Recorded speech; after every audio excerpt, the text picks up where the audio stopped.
We'll talk lots more about this appointment. Our studio guests today, Miguel Delaney and Ledley King. Ledley, what were your first thoughts? Because this has happened so quickly. Yeah, it has. But I think it's a great opportunity for him, and probably one that he feels that he couldn't turn down. I think he probably feels that he's taken Rangers as far as he can. And I think he ultimately he wants to get back to the Premier League, and as I say, it's a great opportunity for him to do that at Aston Villa. Yeah, great opportunity at a club where there will be pressure on his shoulders. It's a very high-profile football club. Is that the right fit, do you think, Steven Gerrard and Aston Villa? I mean, maybe at this stage of his career, given Villa's ambition, there is maybe the slight argument whether it's just that slight step too high.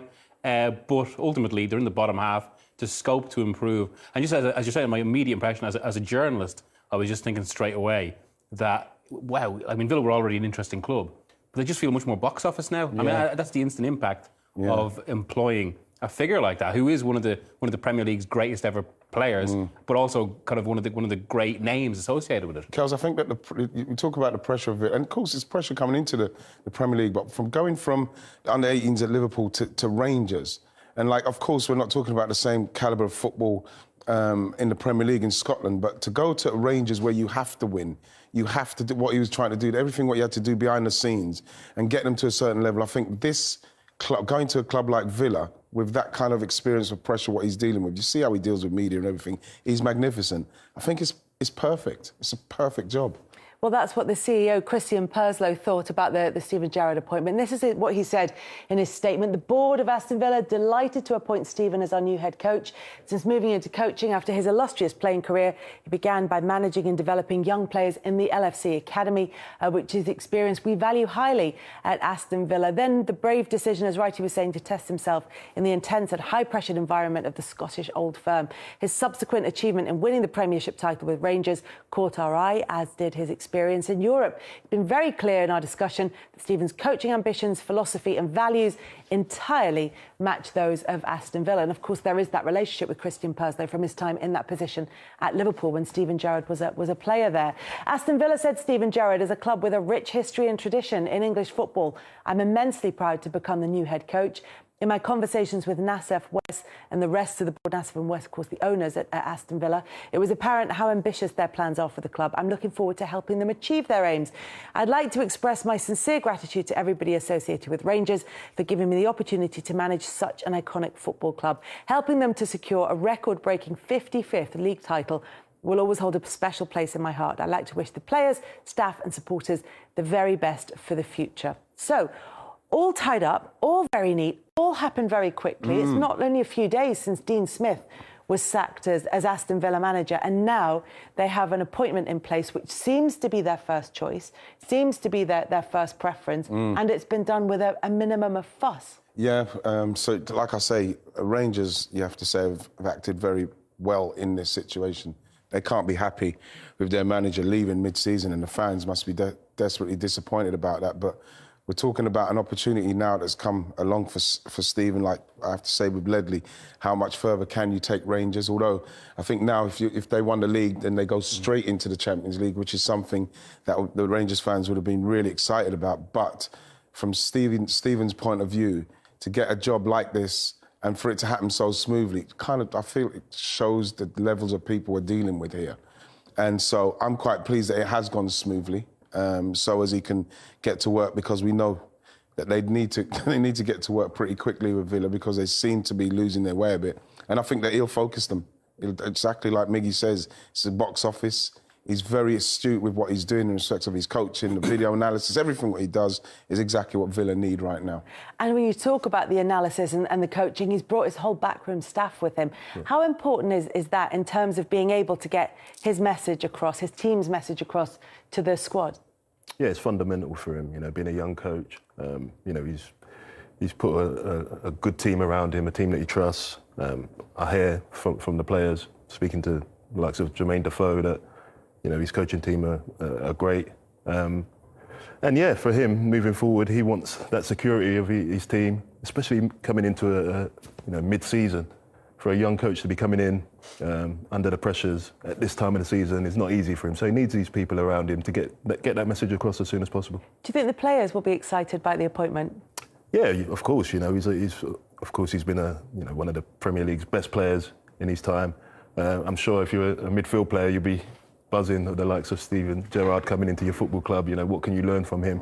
But also, I think that he's got a good group of players. You know, you look at people like Ashley Young, Tyrone Mings, Danny Ings. You know, players that are good. They seem like good characters, and you know, I'm sure he will turn to them, you know, straight away and try and really implement his philosophy. It's just so often these situations drag on, Miguel, and we're sort of days and we're waiting. Even when this was first mooted yesterday, it was what could happen in the next 48 hours, probably be done at the end of the weekend, and then.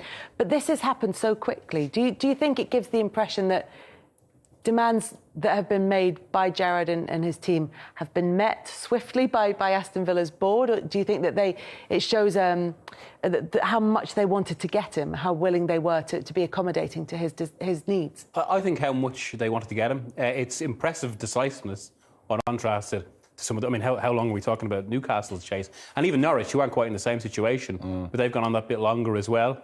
It does show that there was a very clear plan, it seemed, at Villa. And actually, elements of it remind me of what happened with Southampton in 2013 when they replaced Adkins with Pochettino. Yeah. Well, I mean, not to say that Gerrard is going to be a Pochettino or that successful, although there is plenty of promise there. But more so, it was as if kind of... Obviously, everyone was quite disappointed for Dean Smith, who'd done a good job. Similar with Atkins at Southampton, there was a lot of talk about whether it was the right move. But the club kind of put sentiment aside, acted in a very calculated and business manner, and went on to what they felt was kind of an exciting next step. And while everyone was kind of lamenting one phase of it, they were already kind of planning for the future. And again, as we said, I mean, I think with names like Gerrard, when any sort of recent big name player gets a big managerial job, there's always that sense almost that they've only got it because of their status. Yeah. But I think with Gerrard, it's very clear to see that isn't the case because, I mean, as you guys mentioned already, he's already done a lot of the hard yards. He's come up, he's coached in underage football. He's gone up to Scotland to really properly kind of get a grounding. And it's been step by step. It hasn't just been given a top job straight away. And you see as well, Kels, with his, like I say, his tactical analysis, his defence, you know, 38 games, he only conceded 13 goals, that kind. So we know that we're talking about somebody who knows how he wants to play, he wants to defend very well. And then with Villa, you look at it, like you mentioned, Danny Ings, Ollie Watkins, he's got players now, Bailey, Buendia. I'd love to see, hopefully, Buendia, because if we're looking at Bailey, Buendia and Danny Ings has nicked his goals like we knew he would. But I think with someone like Stevie Gerrard, you're going to get a lot more out of the creative side of their team. And then when you add to that, the defensive structure of what Villa need to now focus on, he seems to be the kind of manager that can get that going. So you can probably see change pretty quickly in the structure.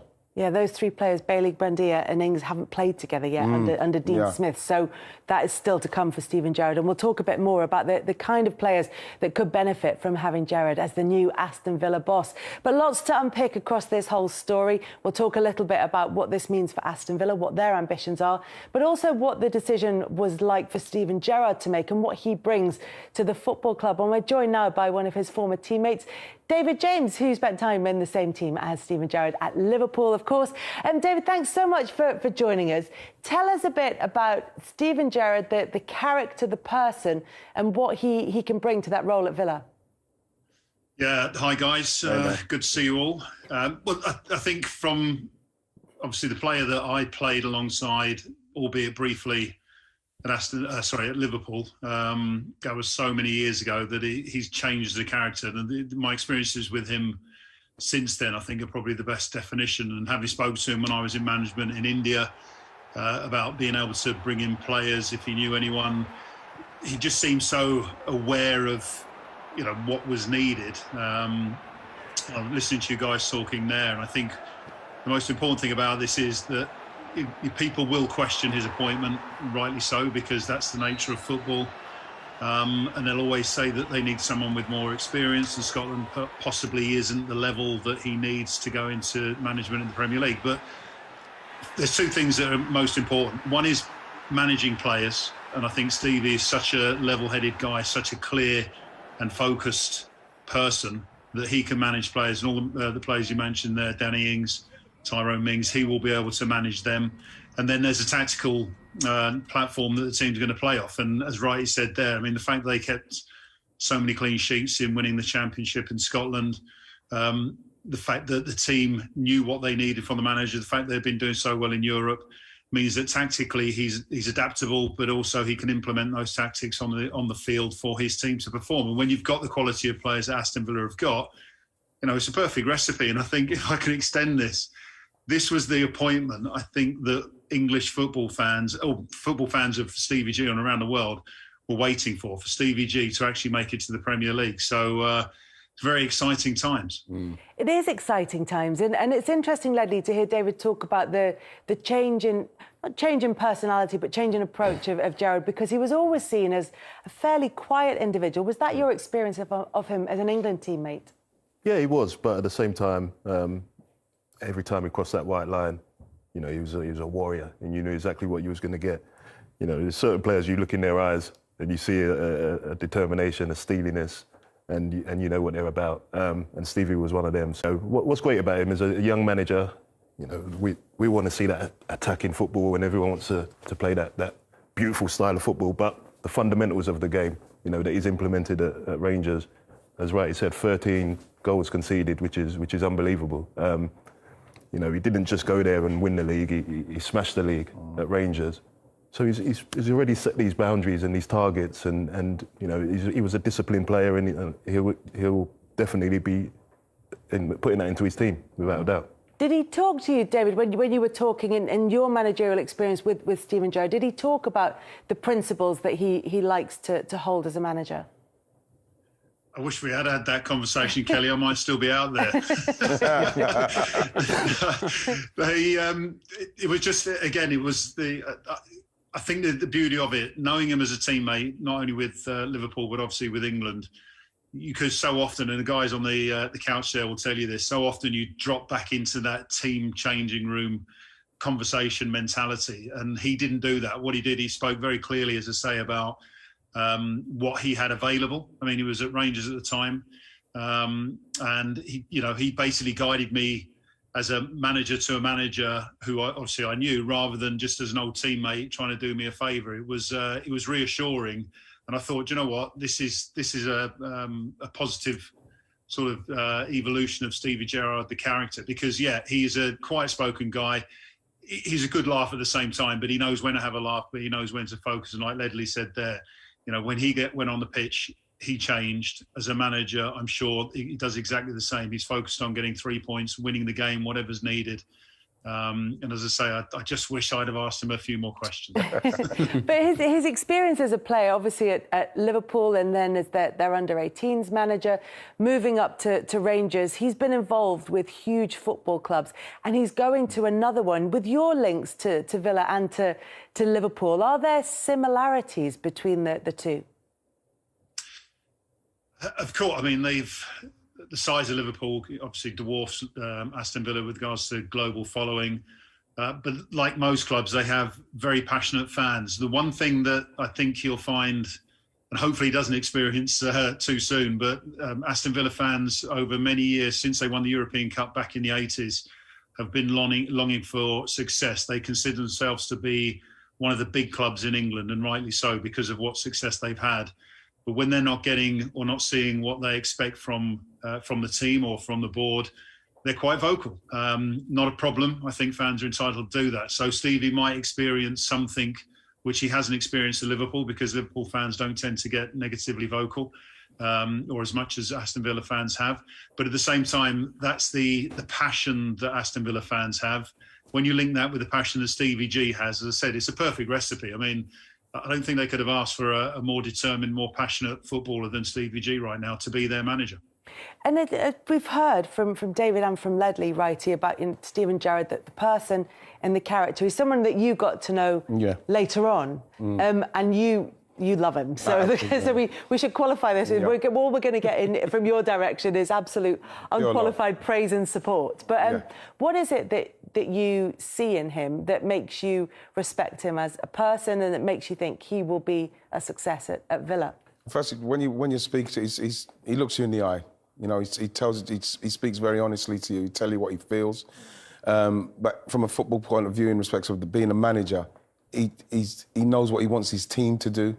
You know, he's very vocal. That when you see him doing interviews, how great he is dealing with the media, you know, on everything. You know, we're talking about on everything, and just the calm nature in the way he goes about his business.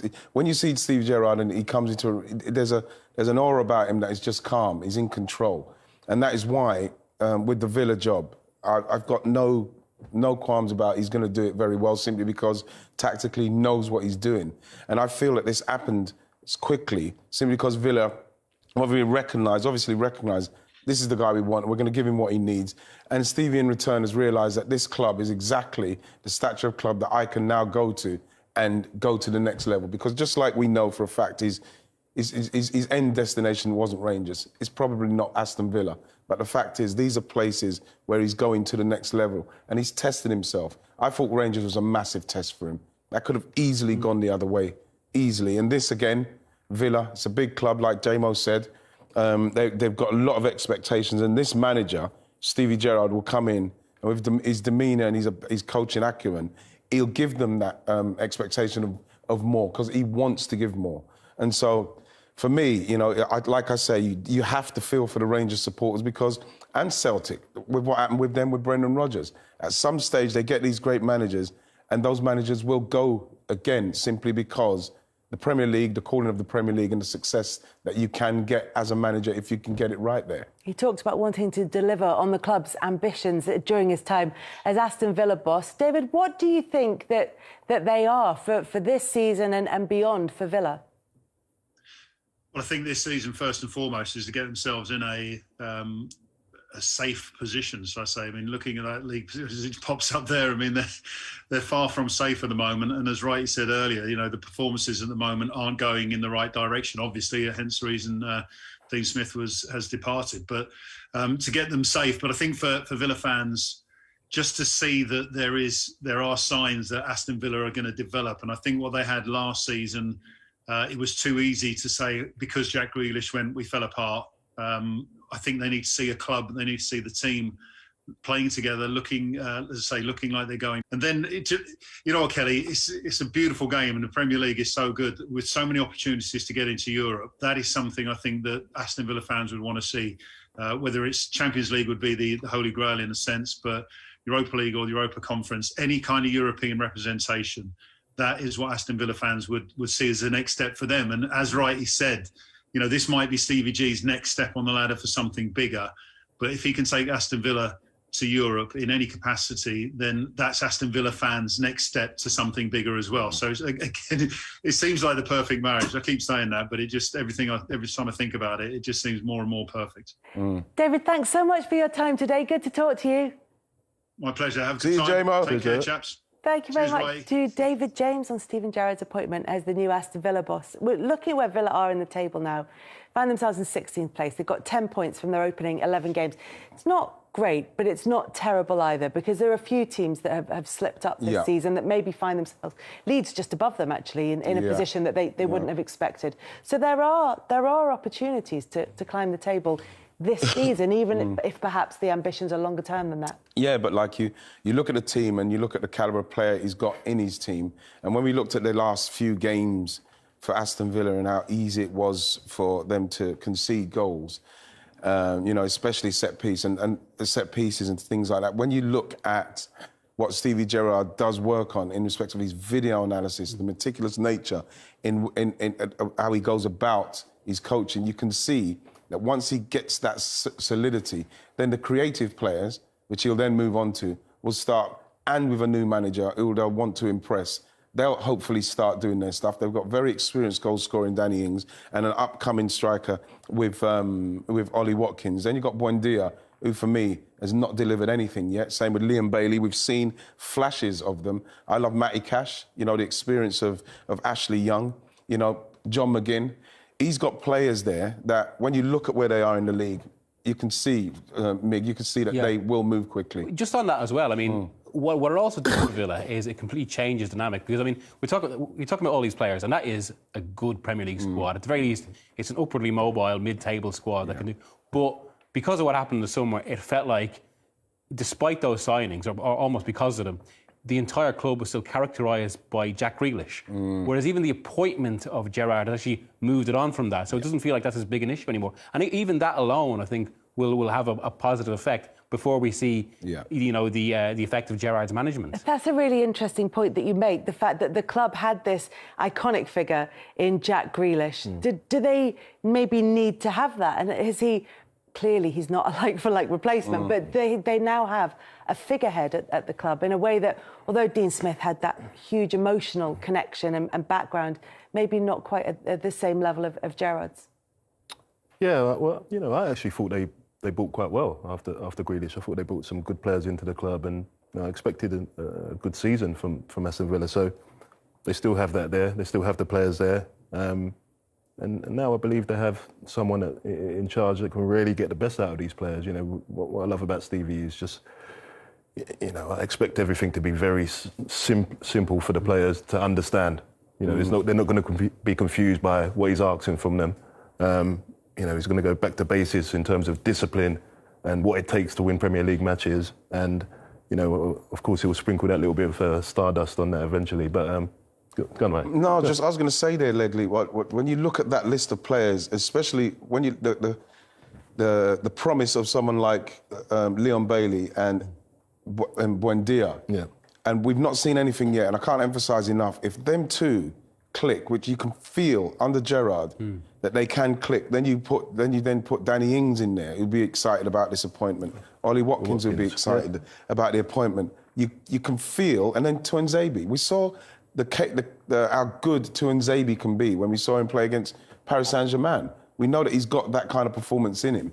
So if you start getting these players excited and focused and in a structure that they understand, then Villa won't be in that position for very long because they've got people who can score, create and defend. And then you've got a manager who's coming now with a stature and the kind of like coaching acumen that will give them the life to kick on now. It's really exciting for Villa. Dwight York joins us on the line now. Dwight, Wright is getting very excited about the future for Aston Villa. With your Villa connections, what did you make of the news? I think it was the right one. I think that Stevie G has obviously done a great job at Rangers, and I like the opportunity as young managers been given the chance to prove themselves. The fact that a lot of people keep saying that he's probably a little bit inexperienced, which I think is a bit of a myth. He's a football man, which is the most important thing. He knows the games. He's got a couple of years as a manager. I think the fitting was correct. I think it was the right one. And if I was a Villa fan, which I still am, I would love to see the team do a lot better. I'm sure they will do that under Stephen G. But certainly, Villa is not in a really good place. I like what the chairman done, somebody who I know personally, Wes Eden. I had a meeting with him about 3 months ago and told me the intention of the club. I spoke to Kristen as well, partly for a period of time. So I know how much these guys have been driven the club in terms of getting the club to where it belongs. As we mentioned, Villa is such a big club, an iconic club, a historical club as well. And everybody wants to see Villa back to where they belong, but it's going to be an uphill battle in terms of what they have produced. I know Dean Smith personally as well, who's done a fantastic job. Unfortunately, it's a cruel game that we are in, and the manager knows that. And so when the result doesn't go particular for you as a manager, then you are likely to lose your job. So unfortunate for Dean Smith. But we're certainly looking forward to Stephen G leading us out of the crisis that we are in at the moment.